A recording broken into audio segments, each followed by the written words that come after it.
गरीब की जादुई बिरयानी मशीन। पालमपुर गांव में दिनकर नाम का एक गरीब व्यक्ति रहता था। वो पास के शहर में एक फैक्ट्री में काम करने जाता था। उसकी पत्नी सीमा घर पर ही रहकर काम करती थी। उसकी भगवान में बहुत श्रद्धा थी। वो गांव से काम के लिए जब शहर जाता तो रास्ते में एक मंदिर पड़ता था और वहाँ पर एक बार रुककर आशीर्वाद जरूर लेता था। दोनों गरीबी से बहुत जूझ रहे थे। कभी कभी तो उनके यहाँ खाने को एक अन्न का दाना नहीं रहता था। फिर एक दिन उन पर दुखों का पहाड़ टूट पड़ता है। शहर की फैक्ट्री बंद हो जाती है। अब दिनकर के पास करने को कुछ नहीं था। सीमा, अब हमारा क्या होगा? मुझे तो लगता है ये भूख ही एक दिन हमारे प्राण ले लेगी। चिंता क्यों करते हो जी? ऊपर वाला है ना, वो हमारी कुछ न कुछ जरूर मदद करेगा। हे ऊपर वाले, कुछ तो हमारी मदद कर। आप भी ना जब देखो भगवान से मांगते ही रहते हो। अब ये देखो, भगवान को दीपक लगाने के लिए तेल ही नहीं है। अब मैं क्या करूं? अरे अपने जो खाने का तेल है ना, उसी से लगा दो। पर फिर हम लोग क्या खाएंगे? तुम भी ना सीमा, तुम ही तो कहा करती हो कि ऊपर वाला हमारी मदद करेगा। ऐसा कहकर दोनों हंस पड़ते हैं। भगवान उन दोनों की इस आराधना से प्रसन्न हो जाते हैं कि उन दोनों के पास जब खाने को कुछ नहीं है तब भी उनकी भक्ति में कोई कमी नहीं आई।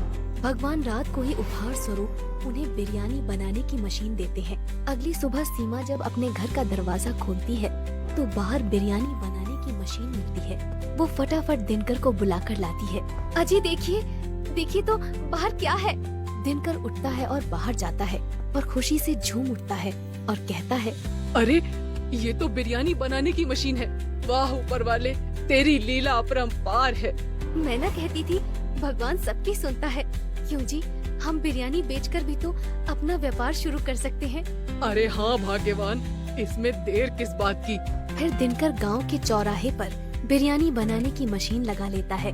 जहां वो मशीन में ऊपर से चिकन डाल रहा था और गरम गरम बिरयानी बाहर निकल जा रही थी। मशीन से बनी बिरयानी को चखने के लिए लोगों की बहुत भीड़ लग जाती है। सभी लोग मशीन से बनी बिरयानी खाने को लेकर उत्साहित होते हैं। दिनकर दुकान पर बिरयानी बेचते समय, आओ आओ गाँव वालों, आओ आओ गर्मा गर्म बिरयानी चख लो, मजे लूट लो, ले जाओ। आज तक कभी नहीं खाई होगी ऐसी स्वादिष्ट बिरयानी, पालमपुर की सबसे स्वादिष्ट बिरयानी। वो ऐसा कहता जाता और चिकन मशीन के अंदर डालता जाता। दिनकर की दुकान पर भीड़ बढ़ने लगती है। धीरे धीरे दिनकर के पास पैसा भी बढ़ने लगता है। वो नया घर बना लेता है। दिनकर अब दुकान पर काम नहीं करता। उसने दुकान पर काम करने के लिए नौकर लगा लिए थे। दिनकर की बिरयानी दूर दूर तक जाने लगी। फिर उसने बिरयानी के दाम भी बढ़ा दिए थे। एक दिन जब दिनकर चिकन डालकर गरम गरम बिरयानी निकाल रहा था, तभी एक गरीब आता है और उससे बिरयानी मांगता है। पर वो बिरयानी के दाम सुनकर चौंक जाता है। अरे बाप रे, इतनी महंगी? दिनकर कहता है, दिनकर की बिरयानी किसी गरीब के लिए नहीं है। खाना है तो खाओ वरना चलते बनो। ना जाने कहां कहां से चले आते हैं। बिरयानी खाने की औकात नहीं है और चले आते हैं मुंह उठा के। ऐसा मत कहो दिनकर, तुम भी तो एक गरीब थे। गरीब था मूर्ख, अब नहीं हूँ। वो दिन बीत गए हैं। अब चलता बन यहाँ से, जबान मत लड़ा। आज तुम एक गरीब का मजाक बना रहे हो, पर याद रखना दिनकर, ये तुम्हें बहुत भारी पड़ेगा। तुम्हें मेरी बद्दुआ है कि तुम जहाँ थे वहीं दोबारा पहुँच जाओगे। तुमने आज एक गरीब का दिल दुखाया है। अरे ओ चल चल निकल यहाँ से। दिनकर ने अब पूजा पाठ करना भी बंद कर दिया था। क्यों जी, आजकल आपने पूजा पाठ क्यों बंद कर दिया? सीमा, तुम तो जानती हो मैं कितना व्यस्त रहता हूँ। आजकल इन सब चीजों के लिए समय ही कहाँ है। भगवान मेरे से वैसे ही बहुत खुश है। तुम देख तो रही हो ना, लक्ष्मी माता की कृपा कितनी है हम लोगों पर। आज हमारे पास क्या नहीं है? घर है, जमीन है, दुकान है, काम करने के लिए नौकर भी है। भला भगवान की कृपा नहीं है तो ये सब क्या है? तुम बिल्कुल फिक्र मत करो सीमा, भगवान मुझसे बहुत खुश है। ऐसा नहीं है जी, व्यस्त तो हम सभी रहते हैं, पर हमें भगवान को कभी नहीं भूलना चाहिए, क्योंकि ये सब तो उन्हीं का दिया है ना। सीमा, अब तुम मेरा दिमाग मत खाओ। मुझे मत सिखाओ कि मुझे क्या करना चाहिए। तुम खाना लगाओ, मुझे खाना दो। कल वैसे भी बहुत काम है। ठीक है जी, जैसा आपको उचित लगे। मैं तो बस कहने से रही। ऐसा कहकर वो दिनकर के लिए खाना लगा देती है। ऐसे ही कई दिन बीतते गए। दुकान पर एक बार जब बिरयानी बनाने की मशीन चल रही थी, तब नौकर ने जल्दी जल्दी में परोसते समय एक प्लेट बिरयानी जमीन पर गिरा दी। दिनकर को ये देखकर बहुत गुस्सा आया। उसने कहा, मूर्ख, तेरे को अक्ल नहीं है क्या? हाथ पैर टूट गए क्या तेरे? काम नहीं करना आता तो आता क्यों है यहाँ पे? ऐसा कहकर उसने नौकर को एक लात मारी। बेचारा नौकर आगे जाकर गिर जाता है। चला जा यहाँ से, दूर हो जा मेरी नजरों से।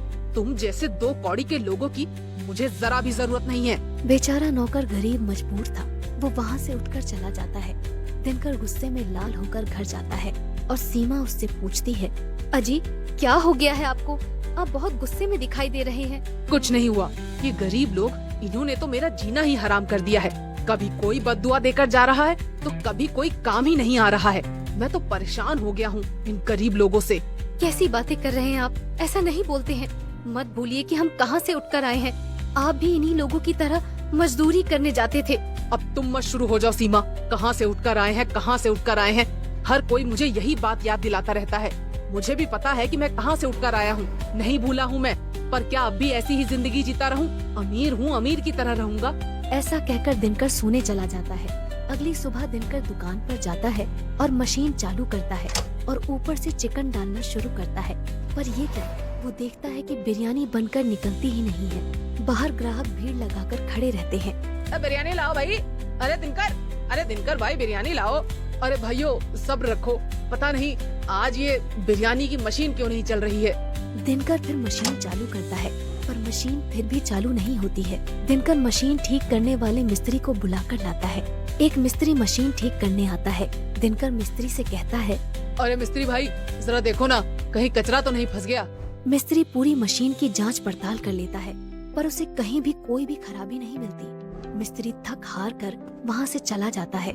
आज इसमें ऐसा क्या हो गया है, ये चल क्यों नहीं रही है? धीरे धीरे जो भी भीड़ वहाँ पर खड़ी थी वो सब जाने लगते हैं।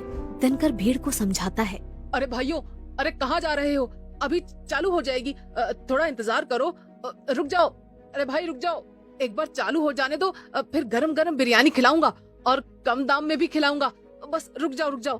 पर दिनकर की कोई भी नहीं सुनता। सारी भीड़ दिनकर को भला बुरा कहकर वहाँ से चली जाती है। दिनकर उस मशीन को कई बार चालू करता है पर मशीन चालू नहीं होती। इतने में उसके सामने एक दिव्य शक्ति प्रकट होती है और वो दिव्य शक्ति दिनकर से कहती है, क्या हुआ दिनकर, मशीन चल नहीं रही?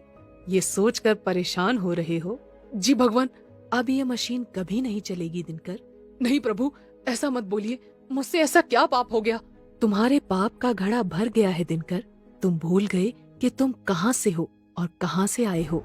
तुमने गरीबी का मजाक बनाया है, गरीब लोगों को बिरयानी नहीं खिलाई। अपने यहाँ काम करने वाले नौकरों को तुमने लातों से मारा है। तुमने जितने भी पुण्य किए थे वो सारे खत्म हो गए और जिस गरीब को तुमने बिरयानी नहीं खिलाई वो गरीब और कोई नहीं, इंसान के भेष में मैं खुद था। मुझे माफ कर दीजिए प्रभु, आगे से ऐसी कोई गलती नहीं होगी, कभी नहीं होगी।